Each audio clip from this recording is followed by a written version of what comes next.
नमस्ते जी।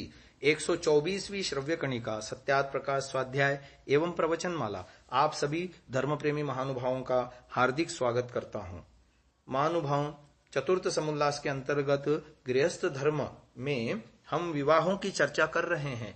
विवाह और तदुपरांत गर्भाधान के विषय में एक चर्चा छिड़ी हुई थी, जिसके अंतर्गत एक प्रश्न गत श्रव्य कणिका को सुनते हुए श्रोताओं के मन में यह भी हो सकता है कि सत्यार्थ प्रकाश जैसे धार्मिक पुस्तक में गर्भाधान जैसे विषय को इतना खोल करके ऋषि दयानंद को लिखने की क्या आवश्यकता थी।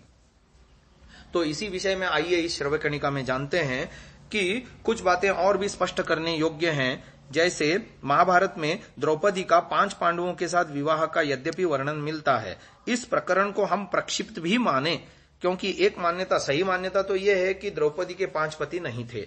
चलो इस प्रकरण को प्रक्षिप्त मानते हैं तो इतना तो स्पष्ट हो ही जाता है कि जब प्रक्षेप हुआ होगा उस समय सद्यः सहवास की प्रथा प्रचलित थी, क्योंकि इस प्रकरण में प्रथम रात्रि में ही सहवास का उल्लेख हुआ है। महाभारत मीमांसा ग्रंथ के लेखक चिंतामणि विनायक वैद्य ने लिखा है, पहले दिन द्रौपदी के साथ युधिष्ठिर का विवाह हुआ, तब उसी रात को समागम हुआ। धर्मशास्त्रों में भी कई स्थानों पर आता है कि विवाह के दिन ही पति पत्नी का सहवास हो।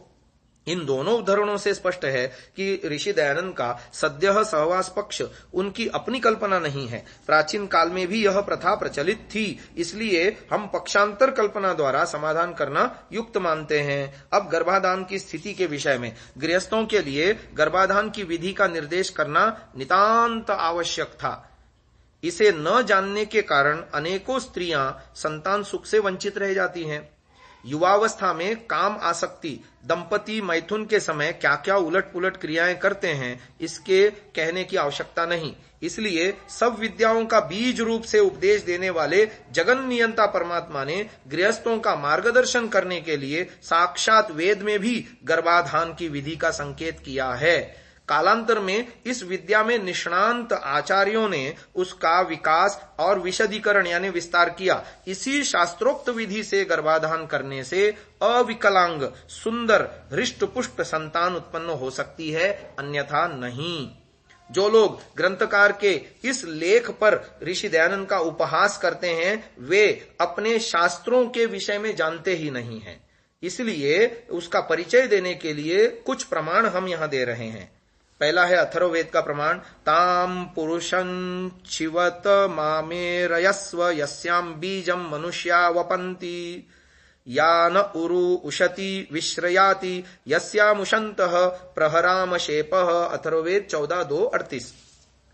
हे पूषण पुष्टिकारक पुरुष, यस्याम जिसमें मनुष्याः मनुष्य लोग बीजम वीर्य को वपंती बोते हैं, या जो नह हमारी उशति कामना करती हुई ऊरु ऊरु को विश्रयाति विशेष रूप से आश्रय देती है, यस्याम जिसमें उशंतः संतानों की कामना करते हुए हम शेपः उपस्थेन्द्रिय का प्रहरण करते हैं, ताम उस शिव तमाम अतिशय कल्याण करने हारी स्त्री को संतान उत्पत्ति के लिए एरयस्व प्रेरणा कर।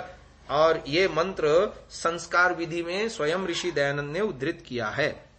यही मंत्र किंचित भेद से ऋग्वेद में भी आता है। सायण ने भी वहां इसका यही अर्थ किया है। दूसरा प्रमाण देते हैं यजुर्वेद का, मुखं सदस्य शिर इत्सतेन जिह्वा पवित्रमश्विना सरस्वती चाप्यम पायुर्भिषगस्य बालो वस्तिर्न शेपो हरसा तरस्वी। इसका अर्थ लिखा है, मुखम मुख को, अस्य इस पुरुष का, शिरः शिर, इत ही सतेन सुंदरावयव व शिर के साथ जिह्वा जिससे रस ग्रहण होता है, पवित्रम पवित्र, अश्विना स्त्री और पुरुष दोनों, आसन मुख में, सरस्वती ज्ञान युक्त स्त्री, चप्यम शांति करने के, न समान, पायु रक्षक, भिषक वैद्य, अस्य इस रोग से, बालह बालक के, बस्ती ही वास करने का हेतु पुरुष, नह समान, शेपह उपस्थेन्द्रिय को हरसा बल से तेजस्वी करने हारा होता है। इसके भावार्थ में लिखा है, ये स्वयं ऋषि दयानंद का किया हुआ अर्थ है। और यजुर्वेद भाष्य में ऋषि दयानंद लिखते हैं, स्त्री पुरुष गर्भाधान करते समय परस्पर मिल प्रेम से पूरित होकर मुख के साथ मुख, आंख के साथ आंख, मन के साथ मन, शरीर के साथ शरीर का अनुसंधान करके गर्भ का धारण करें, जिससे संतान वक्रांग न होवे। तीसरा प्रमाण देते हैं, शतपथ ब्राह्मण में वेद के इस विधान को स्पष्ट करते हुए लिखा, अथ याम इच्छेद गर्भम दधीतेति तस्यामर्थम निष्ठाप्य मुखेन मुखम संध्यायापान्यभिप्राण्यादिन्द्रियेण ते रेतसा रेत आदधामीति गर्भिण्येव भवति। शतपथ ब्राह्मण 14:9-4-10।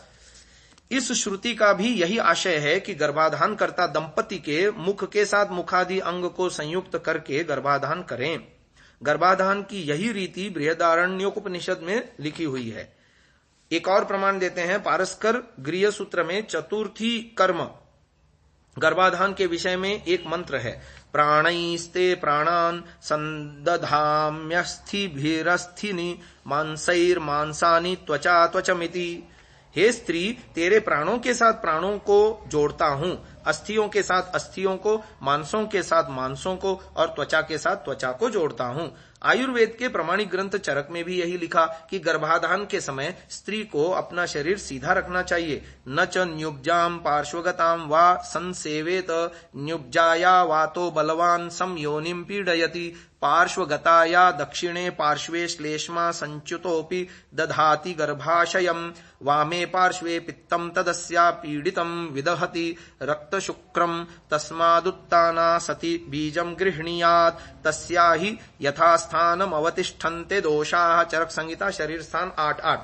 अर्थ, कुबड़ी हुई या करवट के साथ लेटी हुई स्त्री से संग न करे, क्योंकि कुबड़ी होकर शयन कर रही से संग करे तो वायु कुपित होकर योनि को पीड़ित करता है। दाहिनी ओर करवट से सोई स्त्री से भी संग करने से उसका कफ गिरकर गर्भाशय को ढक लेता है। बाईं करवट से सोई हुई स्त्री से संग करने पर उसका पित्त पीड़ित होकर रुधिर और वीर्य को दूषित कर देता है। इसलिए सीधी लेटी हुई स्त्री वीर्य को ग्रहण करे, क्योंकि ऐसा करने से वात पित्त कफ अपने अपने स्थान पर स्थिर रहते हैं। वेद, ब्राह्मण, उपनिषद, गृह सूत्र तथा आयुर्वेद के अध्ययन से समागम की वही ठीक विधि सिद्ध होती है जिसका उल्लेख महर्षि दयानंद जी ने सत्यार्थ प्रकाश में किया है।